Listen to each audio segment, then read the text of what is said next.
Hormuz കടലിടുക്ക് വഴിയുള്ള ഗതാഗതം ഇന്ത്യൻ കപ്പലുകൾക്ക് തുറന്നു കൊടുക്കാൻ സമ്മതിച്ചിരിക്കുന്നു എന്ന് സംബന്ധിച്ചൊരു വാർത്തയുണ്ട്. ആ വാർത്ത ജയശങ്കർ ട്വീറ്റ് ചെയ്തു. ഇതാ കണ്ടില്ല, അത് ജയശങ്കറിൻ്റെ വാർത്തയായിട്ടല്ല വന്നിരിക്കുന്നത്, പകരം NDTVയുടെ ആ സ്ക്രീൻഷോട്ട് എടുത്ത് വെച്ചിട്ട് ഇത് കൊടുക്കുകയാണ്. 2 മണിക്കൂർ മുമ്പ് വിദേശകാര്യ മന്ത്രാലയത്തിൻ്റെ ഒരു വാർത്താ സമ്മേളനം ഉണ്ടായിരുന്നു.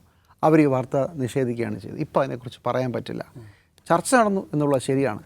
അതേസമയം റോയിട്ടേഴ്സ് പറയുന്നതനുസരിച്ച് ഇറാൻ ഇത് നിഷേധിക്കുകയാണ്. അങ്ങനെ ഒരു അനുവാദം ഇന്ത്യൻ കപ്പലുകൾക്ക് കൊടുത്തിട്ടില്ല. അപ്പോൾ ഔദ്യോഗികമായി 2 രാജ്യങ്ങൾക്ക്, ചൈനയ്ക്കും ബംഗ്ലാദേശിനും അനുമതിയുണ്ട്, ഇന്ത്യക്ക് ഉണ്ടെന്നുമില്ലെന്നും. അത് ഒരു പക്ഷേ ഇന്ത്യയോട് ജയശങ്കറിനോട് നമ്മുടെ വിദേശകാര്യമന്ത്രിയോട് അവിടുത്തെ വിദേശകാര്യമന്ത്രി കൊടുക്കുന്നു എന്ന് പറയുകയും IRGC-കാരൻ അവരുടെ കമാൻഡ് വരുന്ന കപ്പലുകളെ അടിക്കുകയും ചെയ്യുകയാണെങ്കിലോ. ഇപ്പോൾ തന്നെ ഒരു വാർത്തയുണ്ട്, ഒരു പുതിയ കപ്പൽ കത്തി അമർന്നതിൻ്റെ വാർത്ത വരുന്നുണ്ട്.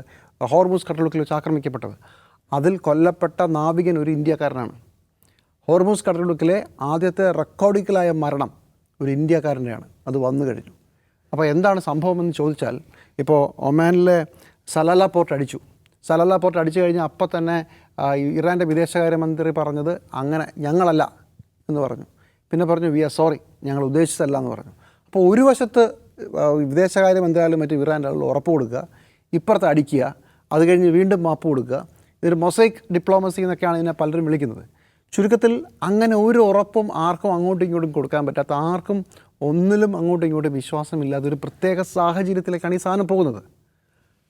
ന്യൂക്ലിയർ ബോംബ് കഴിഞ്ഞാൽ, അല്ലെങ്കിൽ ആറ്റമിക് ബോംബ് കഴിഞ്ഞാൽ നോൺ ആറ്റമിക് ആയിട്ടുള്ള ഏറ്റവും വലിയ ബോംബ് ഇറാൻ്റെ ആണവ കേന്ദ്രം എന്ന് കരുതുന്ന ഒരു മിലിറ്ററി ഡിപ്പോയുടെ മുകളിൽ അമേരിക്കയും ഇസ്രായേലും കൂടെ ഇട്ടു എന്നൊരു വാർത്തയുണ്ട്. വലിയ ശക്തിയുള്ള ബോംബാണ്.